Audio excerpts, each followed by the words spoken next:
તો હેલો મિત્રો, કેમ છો? મજામાં જઈશું. મજામાં ના આવે તો આપણો બ્લોગ જોવો તો મજામાં જ આવી જાવ. આજે આપણે આવ્યા છીએ થાણા ગાલો વિપાભાઈની વાડીએ. વિપાભાઈની વાડીએ એક જ કામ હતું, આપણે ખબર છે, હું કંકોત્રી દેવા આવવાનું હતું. તો ભાઈ વિપાભાઈની વાડીનો તમે નજારો જોવો તમે પહેલાં, કેવો મસ્ત આવ્યો છે. ને પાસે એવું નથી, પાસે નદી છે આપણે અહીંયા. તો નદીએ થોડુંક જવું છે, પણ થોડીક વાર લાગી જાય. આ નદીએ એવું હતું કે નદીમાં મોડું થઈ ગયું. નદીમાં અમે આજ તો મોડા પૂગી ગયા થોડાક. તો ભાઈ હું તમને છે ને બતાવું કે વિપાભાઈ પાસે જવાનું છે અટાણે. કેમ કે વિપાભાઈ ગયા છે ભેહું સારવા, એની પાસે જવું છે. પહેલાં તો હું તમને છે ને ભાઈ સૈણા ને એવું તમને બતાવી દઉં કે કેવું છે એનું વાવેતર, કેવું છે કેવું નથી. ચાલો આપણે જઈ સૈણા પાસે. પહેલાં તો ઘઉં છે, ઘઉં મૂકીને તો ભાઈ સૈણા છે. જોવો તમે તો ભાઈ સડી છે ને નદીમાં ચક્કર મારી આવી. નદી છે ને ભાઈ વખણાવશે એને અહીંયા. તો વિડીયો બન્યા રહેજો ભાઈ. નદી છે ને ભાઈ વખણાવ ફૂલે ફૂલ છે.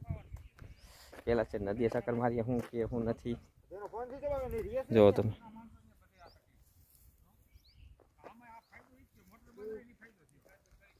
તો છે ને મજા જ છે ને અહીં વાડીની, એ ક્યાંય મજા નહીં આવે. તો ભાઈ છે ને પેલા નદીએ ચક્કર મારી આવી, હું કે હું ના કે. જો નદીએ પૂગીએ તો નકરાડી વિપાભાઈ પાસે જવું છે આખડી. એ જે ગયા છે ડોબા સારવા, તો ડોબા સારવા ગયા ન્યાય જવું છે આપણે. પેલા સૈણા જોઈ લઈ.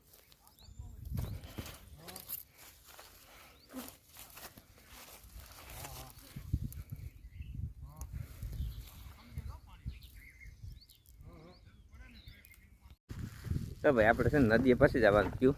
પહેલાં છે ને વિપાભાઈ પાસે કોથમી લેવા આવવું પડ્યું. કેમ કે વિપાભાઈ ત્યાં કોથમી ઉપાડીને રાખેલી હતી ને ભાઈ એને અયડાનું વાવેતર છે ને ભાઈ ઝીંકા ઝીંકા છે, પણ અયડા તમે જુઓ ને તો ભાઈ જુઓ લીંબુ કેવી છે.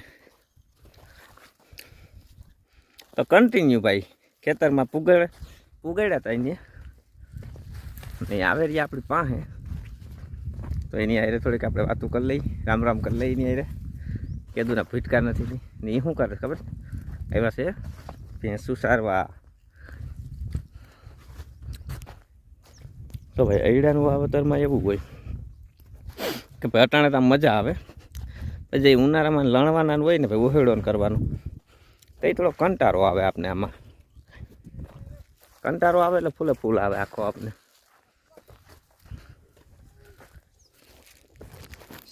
તો ભાઈ વિપાભાઈ છે ને આ સારે રહ્યા ટાણે. કેવા ટાણા આવ્યો હતો? 9 વાગ્યાનો. આ કામ કરવાનું, બીજું કઈ કામ કરવાનું? આપણે બીજું કઈ કામ આવડતું નથી, આપણે આ જ કામ કરવાનું છે.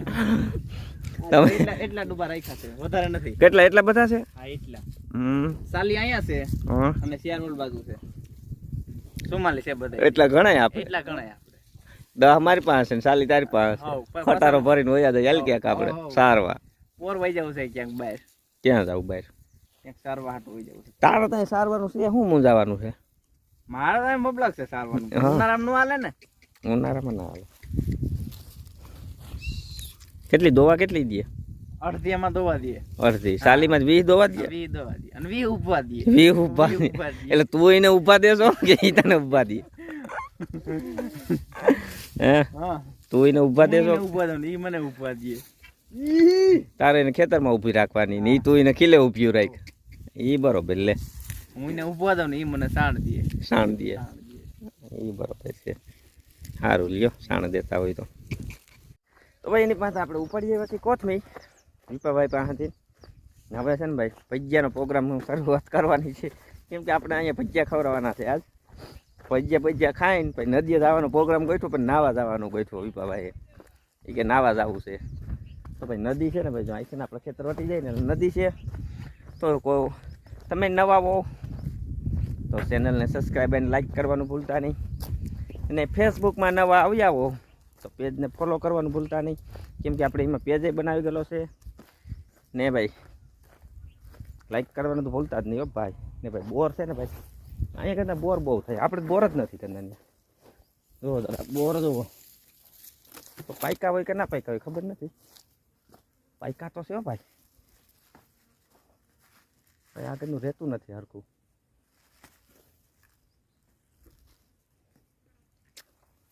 બોરની જમાવટ છે આ બાજુ ઘરની. આપણે કોથરી ભરી આવી જો. હે આમાં ઓળખરે બીજા ભાઈને ફોન આવ્યો તો કહેતા હતા કે ભાઈ સિંહ આવ્યા ને.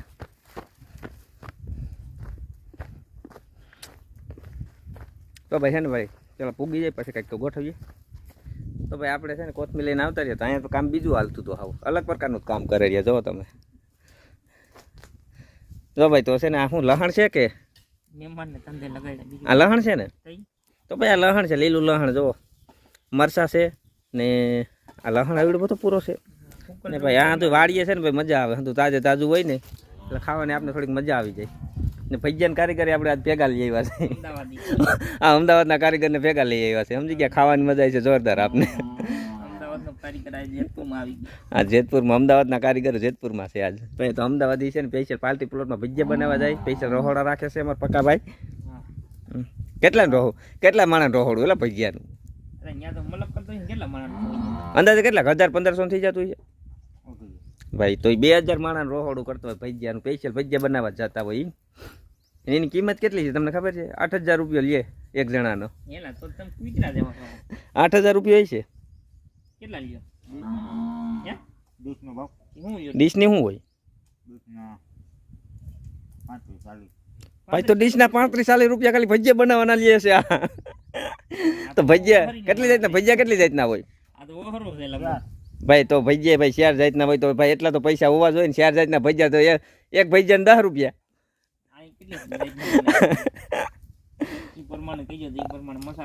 હા તો ભાઈ ભજીયાનું કામ ચાલુ થઈ ગયું છે ને ભજીયા કી બનાવો છો ભાઈ તમે ભાઈ તો આ કારીગર છે કુંભાણી ભજીયાનો આ છે અમારા ઝારા મારો વાળા ભાઈ ખાવા વાળા છે તમે ત્યાર માટે ખાવાની મજા આવી છે ને ભાઈ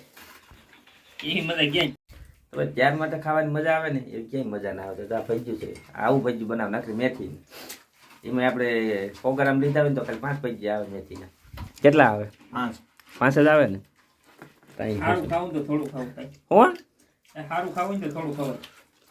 સારું ખાવું તો વધારે જ ખવાય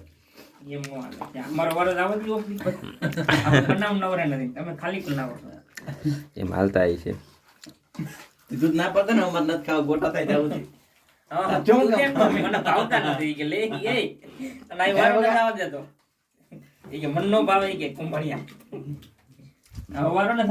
તો ભાઈ અમને છે ને અડધા કિલો ખવડાવી દીધું આની આવું એમ જ હોય મસાલો 1.5 કિલો તો ન